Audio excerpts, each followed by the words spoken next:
Welcome to Almost Here, Round the Corner Future Technology podcast with Richard Jacobs. Future technologies poised to transform our lives for better or worse are the focus of this podcast. Almost here means these technologies are now here and starting to be used, or just around the corner, from Bitcoin to artificial intelligence, 3D printing, blockchain, virtual reality, and more. Hello, this is Richard Jacobs with the Future Tech Podcast. My guest today is Russ Taylor. He's the founder of a company called DropAnFBomb. They make a keto-friendly snack that we'll get into the details of. Really cool company name. Russ has got a lot of energy. I'm glad to have him on the podcast. Russ, how you doing? I'm doing great, Richard. Thank you so much. Great to be with you. Yeah. So tell me a little bit about the product, and then we'll get into the history of it and where it came from and all that. But what is it besides a fun way to talk? DropAnFBomb. What's the product about? Well, definitely the brand, the F-Bomb brand, has been a big part of our success. I think that was my wife's genius in the middle of the night. But it sparks interest. It gets people talking. It gets people asking questions. And our products are just really natural, high quality, hopefully really clean ingredient, keto-friendly or low-carb, high-fat snacks in the form of nut butters based on macadamia nut primarily. And then we have, 6 different oils, everything from an avocado or an olive oil from California to macadamia nut oil or coconut oil. Just ways to get extra fat into your diet when you're not at home primarily. So everything we make right now is in packets, pouches, so that you can take them with you. Yeah, I recently ordered some myself. They're pretty good. I tried the macadamia nuts, like a chocolate macadamia nut one. And it says it only has like 1 or 2 grams of sugar. I think it's 22 grams of fat. And it was pretty sweet. I looked at it and I said, is there artificial sweeteners in here? And there was none. And I was really surprised. It was delicious. And, it felt pretty good afterwards. So I like your stuff. Well, good. Thank you. That's where we started. My wife and I both avoid all the artificial or non-caloric sweeteners, if you will, just because there are natural ones that still are sort of fake, but considered natural. And, we were trying to find things to take when we were not at home that didn't have artificial sweeteners or fillers or binders or, anything you can't pronounce. And that's kind of what led us to making our own stuff. And then that, of course, led to the business. Yeah. How did you, so what's your background? How did you and your wife get into this? Oh, funny, and the interesting part, I think, is that neither of us have a food background. I mean, my first career was a police officer in Phoenix, and then the last 10 years or so, living up here in Flagstaff, Northern Arizona, I've worked for wind turbine companies traveling around the world. I was doing a lot of work in Japan and India and trying to eat a low-carb, high-fat, ketogenic diet.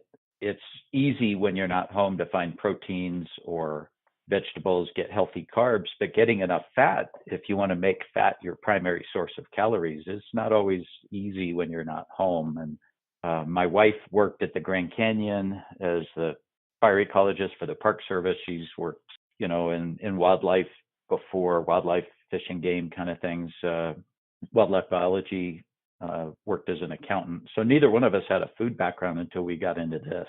Yeah, that's interesting. So what were some of the challenges? Like how did this idea come to you? And then, again, what were some of the challenges you ran into? Because, you're selling a food, it has to be, tested, et cetera. I don't even know, but I'm sure there's plenty of regulations around it. Oh, yeah. We are under the FDA guidelines. And if you are selling a food product anywhere outside like your local farmer's market, it's got to be made in a commercial kitchen that's registered with the FDA and inspected. And so, yeah, we learned a lot.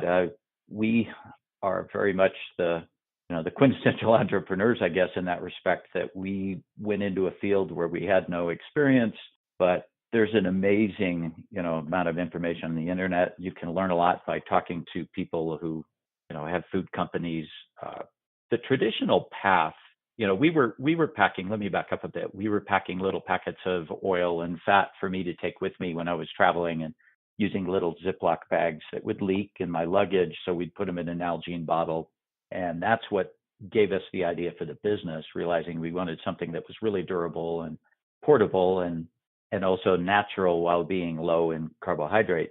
The traditional path, if you want to start a food product, would be to, find a co-packer or co-manufacturer, and you tell them what you want the pouch to look like, and then they find ingredients and they put it together, and then you buy a bunch of those and you just sell them. And we didn't want to do that for a variety of reasons.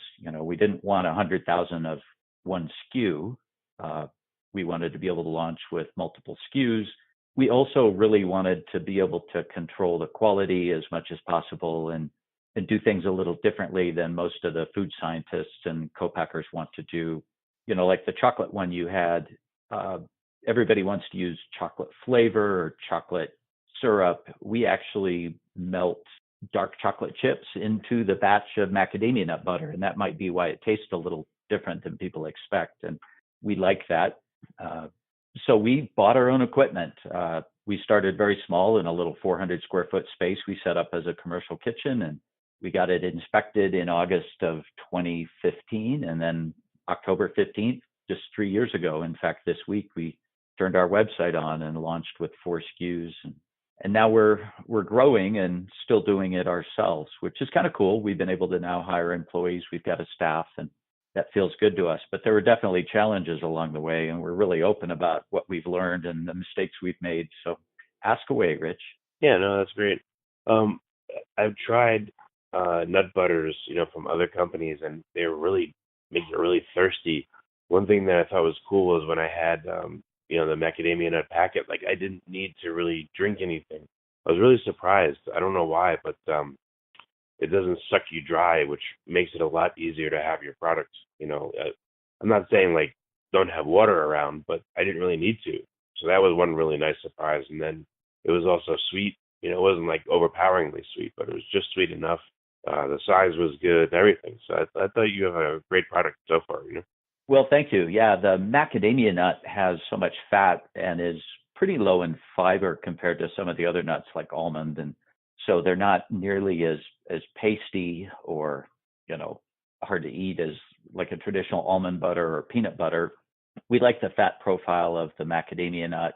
One thing we didn't expect going into this, we were making stuff for our own personal need, and we sort of expected that our customers would be people eating a ketogenic or high-fat diet like we do. We were surprised, and I think it's been really nice that a lot of athletes have embraced our product, even if they're not eating primarily a low-carb diet, just because of that ability to eat it while they're running or riding their bike. It's not going to sideline them chugging a bunch of water trying to get the pasty peanut butter out of their mouth. And it's not nearly as sweet as like an artificially sweetened gel or one of those carb packs that have a bunch of sugar or artificial sweetener in them. And so yeah, that's a great market for us and something that we've really enjoyed being involved with. Yeah, the only thing I would say is when I eat it, I want to get everything out of that little pouch. So I have to like start curling it up like a toothpaste tube. If you guys sold maybe a little plastic clip that you clip onto the bottom of the pouch and then pull it up to get every little bit out, because that's what I'm sure other customers want that too. Like you want every little bit, it's just really good. That might be an idea to help get the stuff out. And when you do, put your fingers on it and pull up, you got to watch out. Like your mouth is going to be ready, otherwise it goes and like spurts all over. So. I'm with you. And, one of the things we like about your show is that you kind of delve into all the aspects. And, the road to a successful product is not straight. So I will tell you that our first pouches we got were just rectangular in shape. They didn't have the rounded top like our current pouches. And we had them custom made with rounded corners, and then they were open on the bottom, sealed on 3 sides. We filled from the bottom and then sealed them. And we always thought that people would tear the corner off, and we were surprised how many complaints we got when people would tear the whole top across and then try to shove this 3-inch wide pack in their mouth, and people would actually cut the corners of their mouth. So we changed the pouch design. Yeah, we changed the pouch design. It's all an iterative process. We're learning all the time. And so your feedback, the point of this is your feedback is dead on. Now we have changed the pouch design, and we just have a very obvious single point, of opening. You tear the top across, but even with that, now we've had complaints that people can't get it all out. We have a lot of customers who post that they cut the whole pack open and lick the inside, which is great, but we're still playing with things.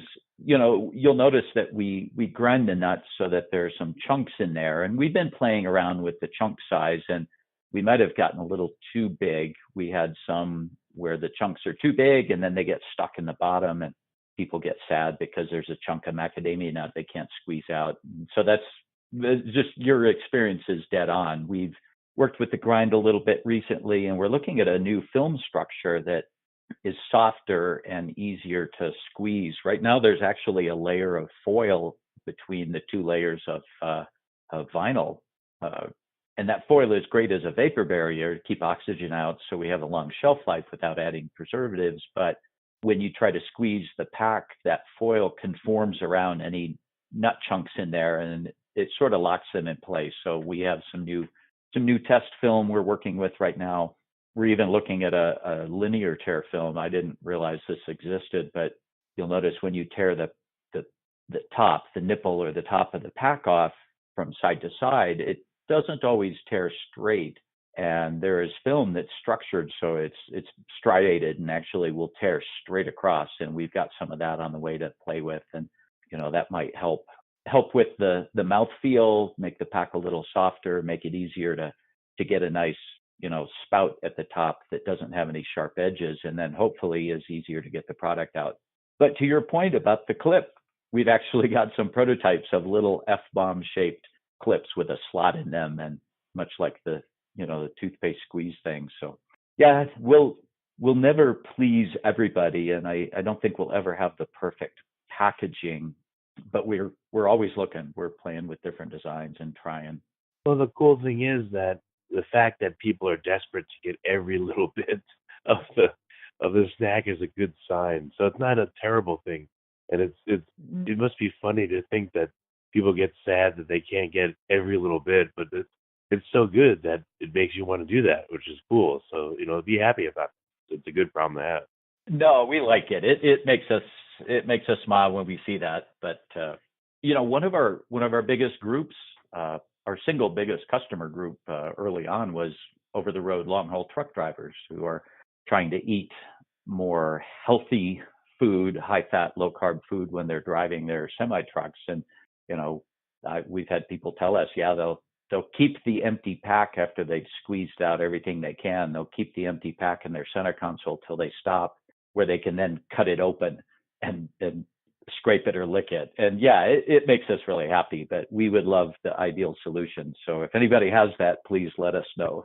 Yeah. Okay. You said I haven't tried them, but you have oils. What kind of oils? I'm sorry, I just don't remember. No, that's okay. We have, if you want to put something on your salad instead of the restaurant salad dressing, we've got a nice California extra virgin olive oil. We've got a California extra virgin avocado oil, which is pretty cool. I love that one. And we've got a coconut oil from southern Mexico. We import a blend of oils we call the house blend now for putting in your coffee. We've got MCT oil, medium chain triglyceride oil for putting in coffee or drinks, and then a macadamia nut oil, and just a raw macadamia nut oil from Hawaii. Pretty popular, but not nearly as. People don't drink them, do they? Hopefully, or do they?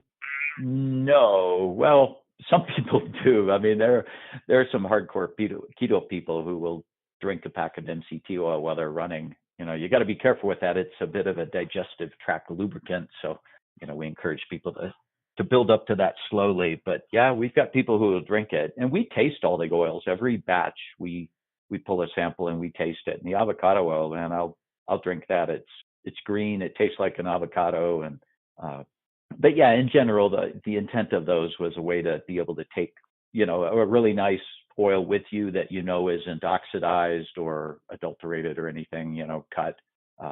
You never know what the restaurant might have, the quality of their oil, and so it's just nice to be able to take something with you and know that it won't leak in your purse or your backpack. I don't know without looking at it, but I know getting on a plane, um, I can take some nut butters, and I think these are small enough, the volume is low enough that you could take them, right? Exactly. These are 1 ounce packs. They will fit in your quart size carry on, travel bag, the TSA friendly bag. And, again, since this was born out of need while I was traveling and flying, they are very much travel friendly. F-bombs have been all over the world with me and customers, but just make sure you put them in that clear bag if they're in your carry-on and then pull that out. If you have them stuffed into your bag and you don't declare them, TSA will take them and eat them later, probably. But uh, Yeah, shame, yeah. yeah, Well, cool. So what other products are you looking at putting in the containers, or what's next, over the next 6 months or a year for the company? uh, we've had a lot of requests for larger form factors, and so we are working on an 8 ounce jar and a 5 ounce spouted pouch. It's a bigger pouch with a gusseted bottom and a spout on the side. Uh, had we known there was a market for all of this, we probably would have started with jars. Jars are easy. You can buy jars, you put labels on, you fill them, and off you go. And uh, starting with the pouches was definitely the more difficult route to take. But now that we've got the hard part done, it's nice people want them in bigger forms. We just launched a cheese crisp product, which we are having made for us to our specs, but that's not something we're equipped to make here. But one of the things that we, again, personally sometimes miss are, crunchy, salty snacks. And potato chips are great, but they're filled with carbs or things we don't want. A lot of times they're cooked in peanut oil or sunflower oil. So these cheese crisps are like basically zero carb. They're crunchy and tasty, and those are going to be landing on shelves here just in a month. And then next year, coming out with some more oils, another nut butter blend. And I think that's all I can tell you about now, but certainly I'll email Right. you next year and let you know what we got. We'll send you some. Are there any, we kind of talked about it already, but are there any behaviors or requests that really surprised you that you didn't anticipate at all that, people are interested in? I think just cutting open the packs is the behavior that most surprised us, and again, I mean, had we done a lot of market research, we probably would have started with jars right off the bat. It would have been so much easier in retrospect than trying to have pouches custom made, but I'm glad we did it because it got us, there was a steep learning curve and it got us up that hill right off the bat. But yeah, just seeing that people want to cut the packs open is both surprising and, like you said earlier, it's gratifying. We're happy about that, but we never expected that. What about, what could you put in the pouches where it would come out in a narrow, like, a narrow line, and maybe a little bit thicker where you could put it on other foods, because, like you said, it's hard to find fat out there. So one way is, I eat the whole packet and that gives me fat. But another way is I'm eating something else. I'm eating meat, or I'm eating whatever, not necessarily a salad, but something else. And I'd like to squeeze onto it some flavorful fatty substance that will make the thing I'm eating, let's say steak or something, more delicious, and it will give me the fat I need and balance the meal out. Is there anything you could put in there that would do something like that? Okay, now Richard, you're twisting my arm. Those things that I said I would tell you about next year. Yeah, no, Uh, we're thinking along the same lines. We are looking at options for like some basically high protein, low carb crackers that would be gluten free and just really natural with a dip or a nut butter. Uh, we would not change our current macadamia nut butter to make it thicker. Adding guar gum or carrageenan or something as a thickener is something we've wanted to stay away from. But we're looking at a bar. Certainly that's been on our radar. But everybody that makes bars uses sticky stuff that's carb based. Whether it's dates or honey or molasses or corn syrup or whatever. All of the sticky stuff is most often really high in carbohydrates. So it's a challenge, but that's why we're fighting that right now and working on options. And we've got some great tasting prototypes, and then we're looking at some meat based things. We we both like meat snacks, and there's some great things out there. We don't want to copy or be me too, but there are opportunities for new products in that market that are meat based and really natural and still low carb. It's a challenge finding beef jerky. There are a couple companies out there doing it well, so we'll not be doing jerky. You don't compete with them, but I think you'll see those things that you're talking about definitely next year. Yeah, I picture like a barbecue sauce that you guys make. So if I'm eating a piece of meat that's boring or it's just there's no fat, I can use your pouch and put some of your special like barbecue sauce on it, or a thick salsa or something like that. Yeah, no. In fact, if you looked at our list of product development ideas, steak toppings is very much high on that list. It's been on there, and something with some garlic and some salt.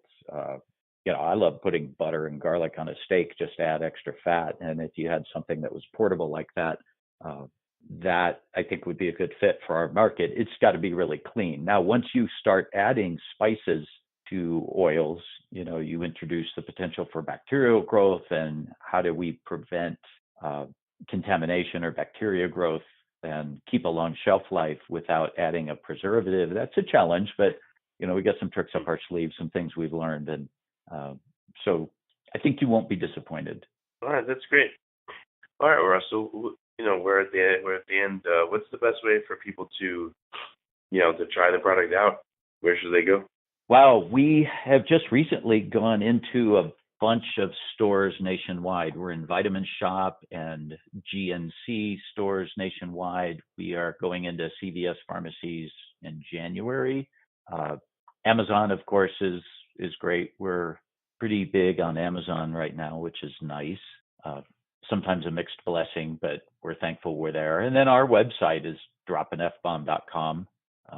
You can follow us on social media where we're Fat is Smart Fuel. We couldn't get F-bomb on those social media platforms, and some of the ones we didn't want people finding us there. So, Instagram, we're pretty active there, and we do product testing. We've sent out samples and had people on Instagram, try 3 different varieties of something and give us feedback. So Fat is Smart Fuel is a good way to find us there. All right, that's great. Well, Ross, thanks for coming on the podcast. I appreciate it. Well, thank you, Richard. I appreciate it. And I'll touch base with you after the show. We'll get you some more F-bomb nut butters. Oh, that sounds good. Thank you. You have been listening to Almost Here, Around the Corner Future Technology podcast with Richard Jacobs. Subscribe to this podcast, post a review to discover more future technologies that are poised to transform our lives for better or worse, such as Bitcoin, artificial intelligence, 3D printing, blockchain, virtual reality, and more.